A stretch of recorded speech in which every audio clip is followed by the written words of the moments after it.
किसी ने बड़े कमाल की बात कही है कि अपने जीवन को ऊपर वाले को सौंप दें, क्योंकि आप जीवन भर में जो कर सकते हैं उतना तो वो एक पल में कर सकता है। कहानी महाभारत के युद्ध की।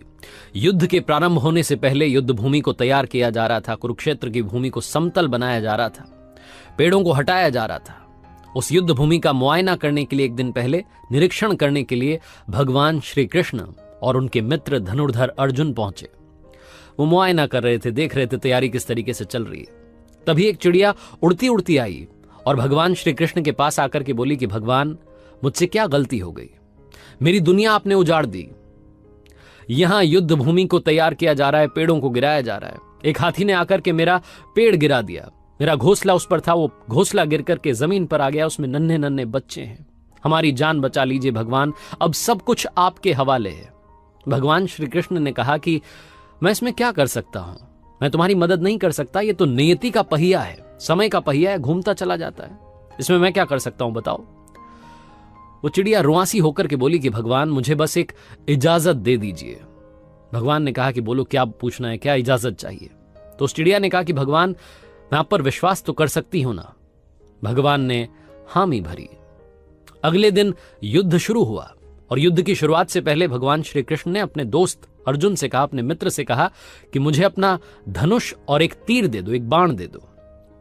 अर्जुन ने अपना धनुष सौंपने से पहले पूछा कि केशव, आपने तो प्रतिज्ञा ली थी कि आप शस्त्र नहीं उठाएंगे। क्योंकि अर्जुन चौंक गया कि भगवान को शस्त्र क्यों उठाना पड़ रहा है, ऐसा क्या हो गया?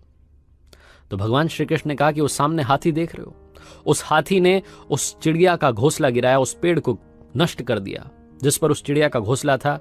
मुझे कुछ तो करना पड़ेगा। अर्जुन समझ गया। भगवान श्री कृष्ण ने वो धनुष लिया, एक तीर छोड़ा, लेकिन ये क्या, वो तीर जाकर के हाथी को लगा ही नहीं। उसके गले में जो घंटी लटकी थी उस पर जाकर के लगा और वो घंटी नीचे जमीन पर गिर गई। अर्जुन हंसने लगा और कहने लगा कि माधव, आपसे नहीं हो पाया, मुझे मौका दीजिए। 1 मिनट में उस हाथी को नष्ट कर दूंगा, खत्म कर दूंगा। भगवान ने कहा कि नहीं नहीं, हो गया, बस इतना काफी था। अर्जुन ने भी ज्यादा सवाल जवाब नहीं किए। 18 दिन तक युद्ध चला और उसके बाद में जब पांडवों की जीत हुई तो एक बार फिर से उस मैदान को साफ किया जा रहा था, क्योंकि काफी युद्ध के बाद में जो नुकसान हुआ था, बहुत सारा सामान वहां गिरा पड़ा था। साफ सफाई चल रही थी। भगवान श्री कृष्ण एक बार फिर से अपने दोस्त, अपने मित्र अर्जुन के साथ में उसी भूमि का मुआयना करने के लिए निकले और अर्जुन से कहा कि एक काम कीजिए मेरे सखा, रथ से उतरिएगा और आग जाकर के नीचे वो जो घंटी रखी उसको हटा दीजिएगा।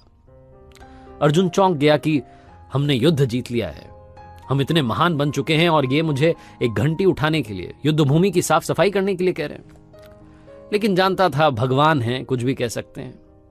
रथ से नीचे उतरा, जाकर के उस घंटी को उठाया, साइड किया और जैसे उस घंटी को उठाया वैसे ही उसके नीचे से नन्हे नन्हे बच्चे चिड़िया के फड़फड़ाते हुए उड़ान भर ली। उन्होंने उड़ गए।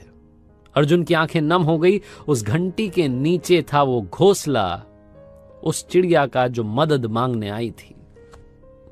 18 दिन के युद्ध में वो चिड़िया और उसके बच्चे सुरक्षित रहे, क्योंकि घंटी वहां पर उनका सुरक्षा कवच बनकर आ चुकी थी।